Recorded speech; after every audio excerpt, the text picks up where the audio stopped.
Welcome back to I'm Still Here. I'm Larry. And I'm Heather. In 1998, I was diagnosed with stage 4 breast cancer at the age of 26. It changed everything for us, but I'm still here. Thank God. In this episode, we're going to talk about our fourth part here in the 4 areas that we think, or that Heather was involved with. With Heather did maybe things that other people don't do, or maybe things a little different ways. And these are the what did you do questions. So we've covered the mental side of things, we've covered the physical side, we covered the spiritual side. Well, now we're going to talk about the medical side, which is probably the number one thing that people think, this is what you do, is if you get cancer, you go to the doctor and the doctor treats you, which I agree, you should do that. Why don't you start us off here? Well, I was just going to say, but this treatment happened 23 years ago. Yes. Almost 24 years ago. So we know this is not. Right. This is not standard of care anymore. Mm-hmm. And I, sometimes hesitate to talk about it. I know. But because of that. It's part of the story, though. But it is part of my story. Mm-hmm. We started with chemotherapy, which, that's a good way to start. Which then led into a double stem cell transplant, which was a clinical trial, not something that they do anymore. Followed by a double mastectomy, followed by radiation. And then from there, I went on drugs that would help, stop the hormones, do that kind of things. I was on tamoxifen for a couple of years, had a little progression, Arimidex for a couple of years, little progression, Faslodex starting in 2004, and continue to this day to be on Faslodex. So did do a stint of Herceptin also for a couple of years from like 2008 to 2012 or 13, I think. So we want to talk about, obviously, those things, but I think some of those things can be maybe specific podcasts if you guys are really interested in one of them. And no, what specifically did you do in those? I think, let us know. Write to us or post on Facebook or wherever you're getting this from. I don't know how this stuff works, to be honest with you. But you have a way to contact Heather. What we're going to do, we want to talk about a lot of the people that were involved in the medical part, because it's not just the doctors by any means, although the doctors are awesome. But it's a lot of other people. So we're going to kind of hit on all of those. Yeah, I think this also, if you're a healthcare provider, man, you can make such an impact with your actions and words. And I'm a healthcare provider, but in a sort of different sense. I'm an occupational therapist, and I do spend most of my time in the schools, but I've worked a lot in nursing homes too, and I think I'm a better provider because I really do care about the connection, and I understand the impact that words have had on me over time, the things that I can maybe never get out of my head, and the things that I don't want to ever get out of my head. For example? Well, even the little things. The things that I'll never get out of my head is the get your affairs in order, or I'm going skiing, situations like that, I'll never get out of my head. But positively? Oh, I remember Kelly, who is Dr. Mariver's nurse, so my oncologist nurse, when she first met me, she said, we're not going to lose you, you're my age. And that meant so much to me, that not just I felt like she was coming alongside me, and maybe she said that to all of her patients, but I thought, she at least gets it, where I'm at in life, right? And even before that, Dr. Mariver on the phone. Oh my goodness, Dr. Mariver's words on the phone about, here's what you can do, and then we'll start healing cancer. There's so many things. So doesn't scare us. Doesn't scare me. Yeah. It's so important. So, and here's... I'm going to just relate this to what I'm going through right now with my dad. He's, he hurt himself, broke his leg. He's getting up there. And we go and see him, help him out and do those kind of things, and I'll say things to him, hey, you got to do this, Dad, and this, Dad, and this, and the next time we go there, it's like I never said it. But if Heather says one thing to him because she's an OT, then that is the law, and that is what is going to go on. And what I've learned is, you know what, there is, when you have the authority of having doctor before your name, or OT or PT or nurse, or there is power in your words that you don't understand because of the power that the person listening gives that. Yeah. And I hope all of you, if we do have some doctors and nurses and techs and those people listening to this, I hope you understand that every word out of your mouth could be the thing that your patient hangs on to for the rest of their life, positively or negatively. Yeah, and patients are listening so closely. Yeah. And oftentimes they are listening for the things that you probably don't even notice that you said. So I used to say that, like, they're kind of like hyper hearers. When I'm doing a test or something like that, I'm listening the whole time. I'm listening to what's happening around me the whole time. All of you are listening. You know that to be true. You're looking for any clue and you're asking for it, and those things will get shut down. But you're also you're picking up on what's being. We got to run this test again. Yeah. Is never a good word. Ooh, I shouldn't say that, but we learned that in our experience was shit. Yeah. So there's been a lot of people who really came alongside us and made a huge difference to us. No doubt. Any other doctors or anything that stand out with you that? Well, my first chemotherapy, I was so I was so clueless. Again, I only had heard about cancer like on TV, like the convenient way to kill somebody off, right? They got cancer and died. So I knew nothing really, and so my first chemotherapy was a pretty strong one. I did adriamycin and then Taxotere. And the very first day that we did it, I had done these pre-meds, like they do steroids and things like that. But the nurse, her name was Marlene, and God bless you, Marlene. She was so wonderful with us. Awesome. We had our own room because rookies get their own room. They don't have to be in the chairs next to everybody else. But we were in this room, and she came in. She's, they're all gowned up and gloved up and and you're like, woo, here we go. Hazmat, and you're like, oh, put that in me. I'll take that. Yeah. Right? But she had said to me, if you feel something, let me know, as she was starting to push this drug in. And I was like, oh, okay. And then she starts to push, and then all of a sudden I just feel flush all the way up, and my ears felt like they were on fire. And I was like, I think I feel something. And I think I feel chemo. and which is part of me is like, is that how chemo feels? Yeah. Because you don't know. Just don't know. And she's like, shut it down.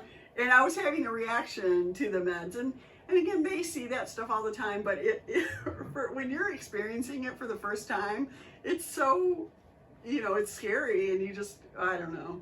But I really am thankful for people like Marlene. But I remember, there was a tech one time in the midst of kind of the stem cell stuff that I was trying so hard to get out of, or not get admitted to the hospital is what I was trying to do.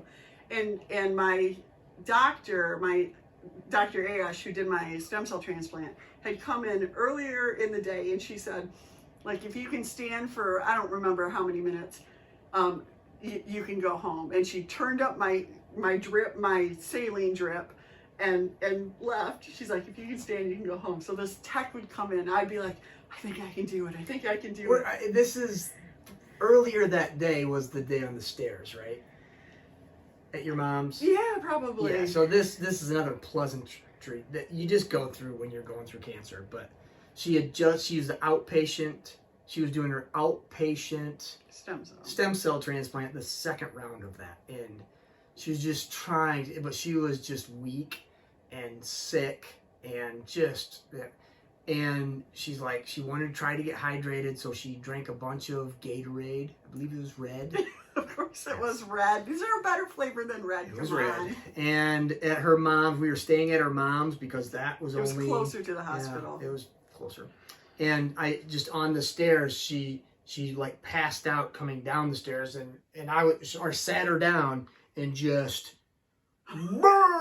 one of those, and I just caught it all. And it's kind of like when you have a baby and they do that to you, or you have, your kids, it doesn't really gross you out anymore because the love part, and I try to tell like high school kids some of that, because I teach health, and that was an example of that. Is just, you just got covered in Gatorade, and you're like, all right, we got to go to the hospital.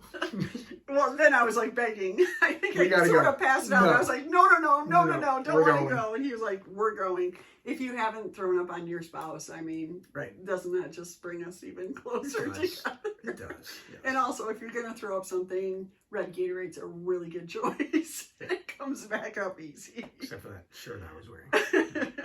Whatever. Yeah. I don't know. I just think about, there's so many people that have kind of come alongside of us for all of that. And we have a lot of good stories, but there's also kind of sort of a group of people. Nuke Med is kind of my nemesis. Like the tech department in Nuke Med has just always been a challenge for me. It starts with like walking in there and them wanting me to sign a waiver saying that I'm not pregnant. And when you were, when that was taken from you because of cancer at the age that I was, we were planning on having more children. To constantly have to go through this form and say, no, I'm not pregnant. And when was my last? I mean, they put me in menopause at 26. Like I hated it. And I tried. If you know me, I stand up for what I believe in a lot of times. And so I tried to work with them and get them to stop doing that to me.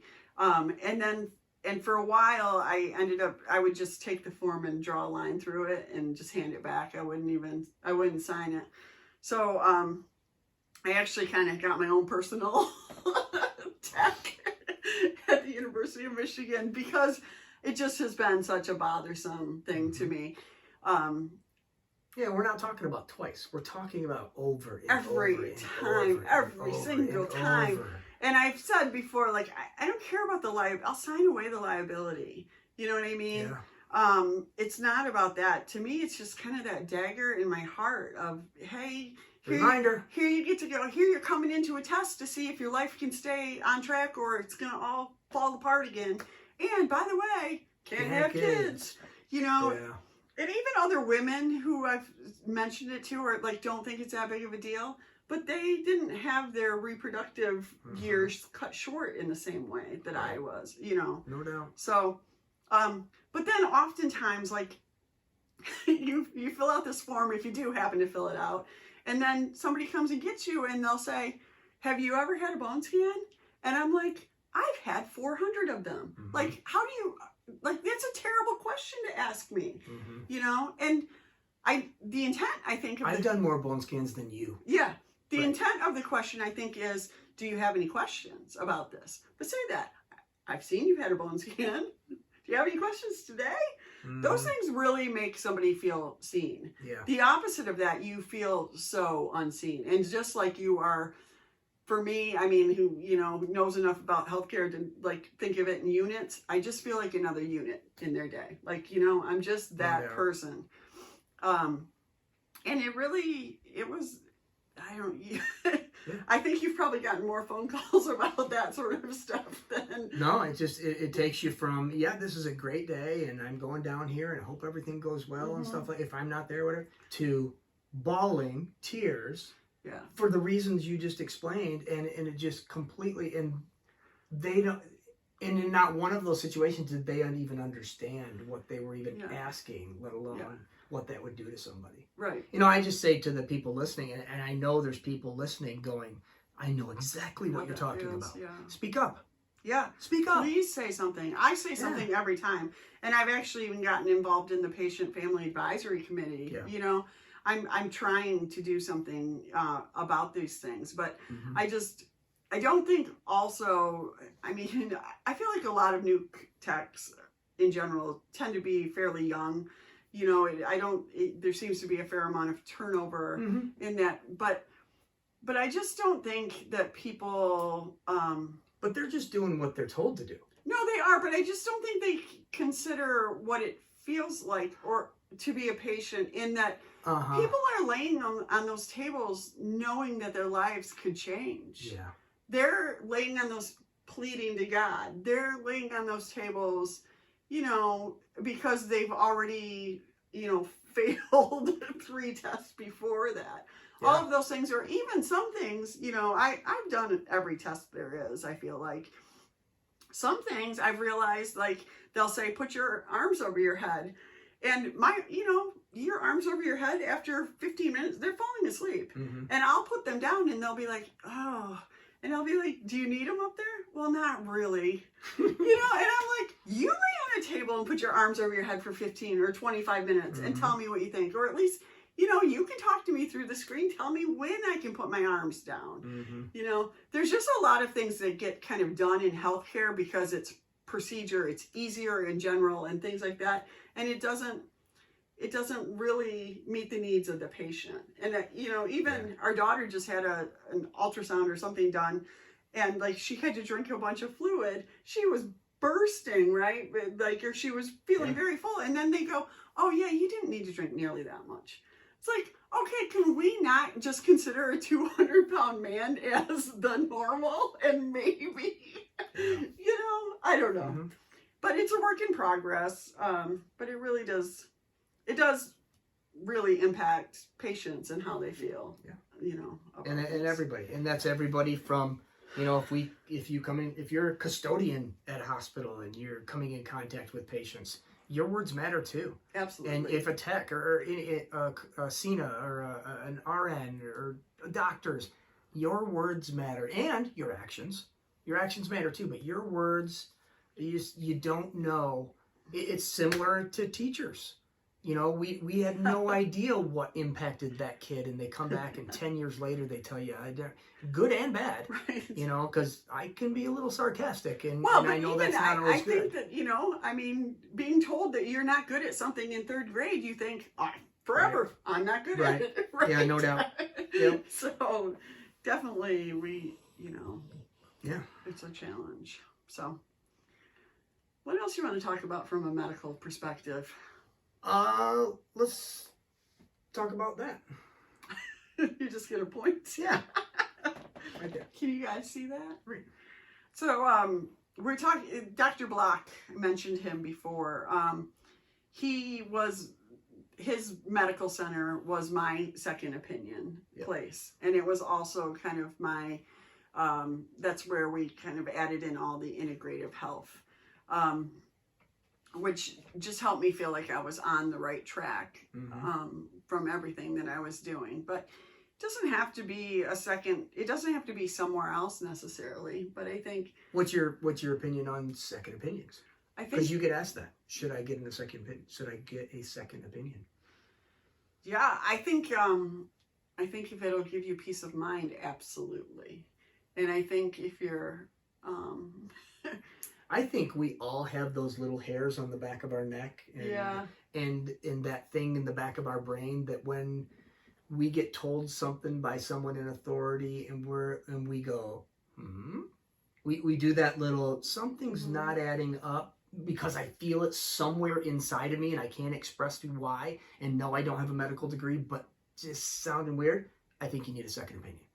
Because you are never going to truly buy into that treatment or whatever they're doing. A second opinion, if nothing else, says, oh, okay. And now I can believe in it. Because believing in it goes to the mental side. And the mental side with the medical side, you know, ties it in together. With the physical side, with the spiritual. It ties it all in. Now, on the other hand, if you go in and you're like, wow, I just connected with that doctor and that's what they said, and all right, and here we go. Then no, then you don't need a second opinion. It's more, obviously, we don't have degrees. When we don't have these medical degrees, and maybe you have somebody you know, but we don't have these. You gotta buy in. You have to buy in, and if that takes a second opinion or somebody else telling you the same thing, Yeah, and I think the other thing I would say with that is if you don't feel like the level of expertise is there, and I can say that from a couple of things. One, we live in a small town, like we live in a small place, so I do some medical care here, but I don't do a lot of it here because it just hasn't gone well. But also, like I when I first was diagnosed by that doctor, I felt like I was a one in a million. Like I was the only one he'd ever seen of this diagnosis as severe as it was and everything. Right. And then I went to U of M and I felt like it was like, hey, sit down and join the rest of everybody else who's in just one as bad off sense, as you are. were like, we see you every day. In the other sense is you weren't just a number, you were loved. I mean, well, definitely, but I also felt like I'm not a huge anomaly that they're just going to be like throwing stuff at me, right? No doubt. I felt like, if anybody has the expertise to handle what feels like a very, unusual situation or whatever, these people do. And they conveyed that. I loved what some people would call their arrogance. I loved their confidence in what they were doing, and they knew they're the best in the world. Yeah, and that felt that's great. why we drive 3 hours to one doctor, and we drive 9 hours to the other, and we'll continue to do that. And yes, gas prices are crazy. Whatever, I don't care. If I got to take some pop bottles back or get another job, I'll do whatever it takes to get the best treatment in the world, and that's what we get from the University of Michigan in Mayo. Yeah. I mean, yeah. So now, we do have a small town hospital that you do. I do. So I get my shot, which is every 4 weeks. I get it there. And honestly, we talked a little bit about my birthday or whatever, but I was just in there the other day to get my shot, and the nurse who gave it to me, like, she's been with me since I started doing this stuff. I would do my big chemo at U of M, but everything else, like these things I would do. And gosh, I love Brenda and Becky retired a few years ago, and Carol, they've just been, it's so nice. I get like a little chance to just go in and talk with them. And of course, I spent a lot of time, like even in the chair there with them. When Ty was little, he would go with me. It was one of those things that they've really been great to me. And I appreciate that they're willing to kind of listen to what I'm saying from U of M. I a lot of times coordinate care, and then they verify it through orders and different things like that. But it's been really... You can be a little stubborn. Yes. And because of that, you can be a little feisty. They let you kind of run the show.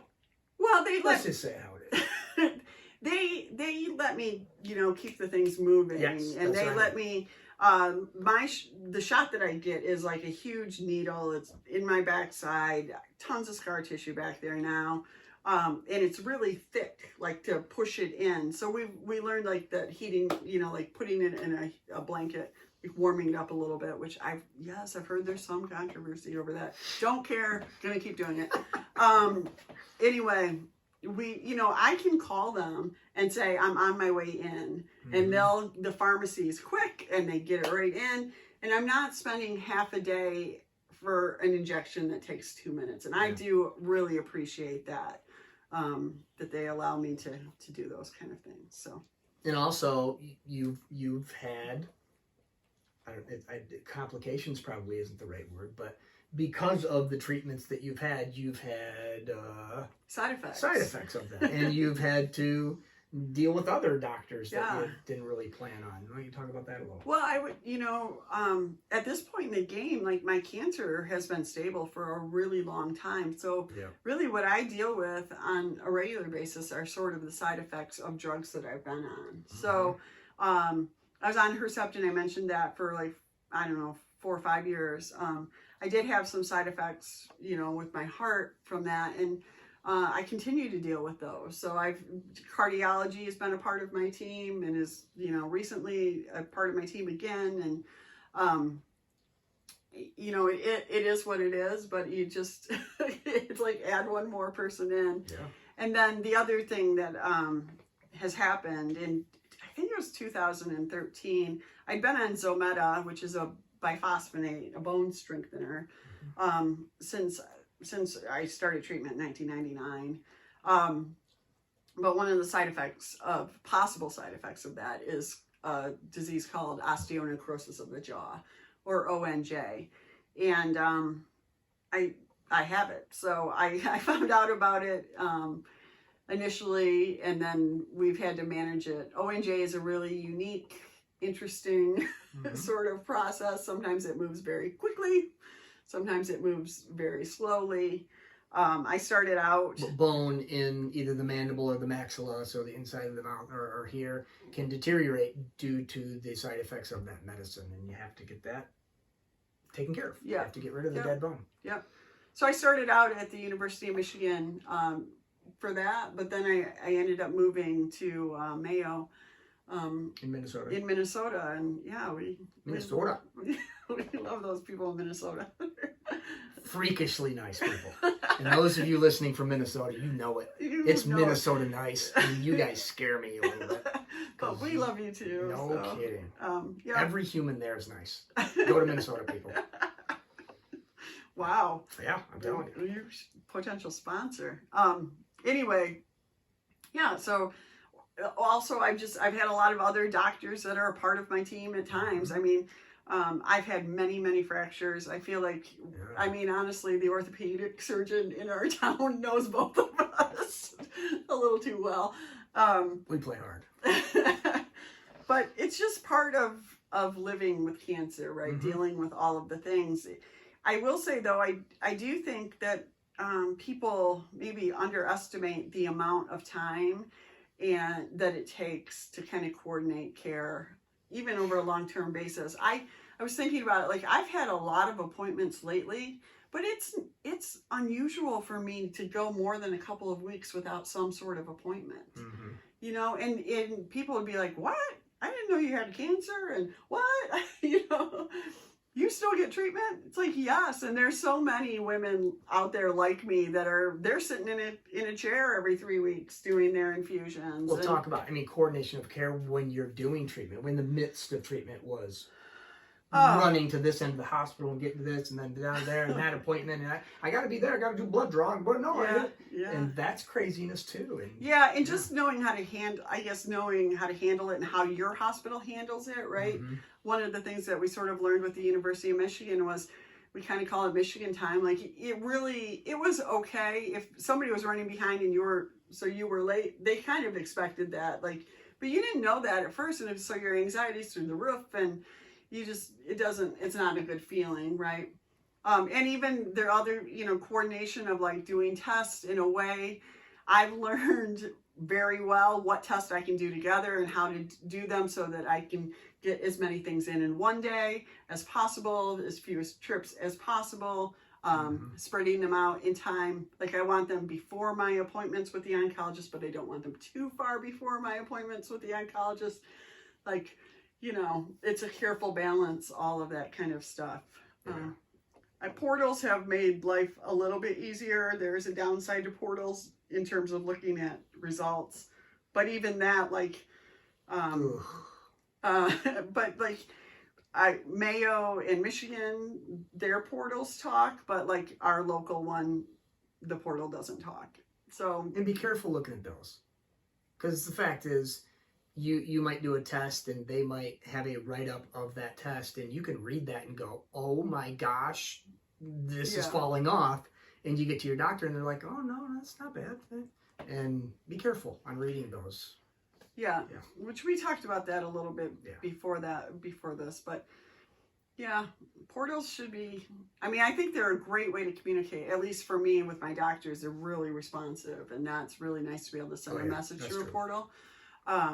I try not to use that for things that I don't need to, but it is really great to be able to get a response back fairly quickly. So, So let me put you on the spot. Yeah. You don't have to answer this because there's not a right answer. Of the four, mentally, physically, spiritually, medically, what was the most important? Oh, I think for me, mentally was the most important because I feel like wherever my headspace is, I feel like that's how I live, right? That's I feel like that's a big driver. Like, it doesn't matter if I'm... It played into the other. Yeah, right? if I'm working out, but I'm ticked off about it, or I'm Sure. like, am I negating the effects of that? You know? No, I totally, I actually completely agree with you. So I think mentally was probably I feel like the biggest impact, but I would say that I feel like physically was the easiest for me to reach for. So I knew, oh, okay, I should exercise, I can do that. Or eat different, I can do that. It felt like those physical was the least amount of effort. And even now when I start my day, when I think about things I need to do, I usually build from that physical part because that's the easiest. And I know, you know, like good things build upon good things, right? So if you get up and work out or get up and, you know, eat a good breakfast, it's easier for your day maybe to go a little bit better and not fall apart. So, yeah. Okay. Good answer. Oh, thanks. Whew, passed the test. All right. So, yeah, we'll, if you guys do have questions or comments or, man, I wish they would have touched on that a little bit more, please, however you comment or do that, please do that because this is, you know, going to be somewhat driven by what people want out of her. We have a ton of other ideas, a ton of shows coming up. But we can throw a special show in just answering questions and doing stuff like that. We'd love to answer your questions. We'd love to talk to some of you about, you know, where you're at and how things are going. And yeah, we already got some pretty cool guests lined up that you guys are going to learn a ton from that could give completely different insights that we have. So I think it's going to be cool. Yeah. So, all right. Well, she is... I'm still here, I believe, is the answer. That's right. All right. You good? Yeah, I'm good. Peace.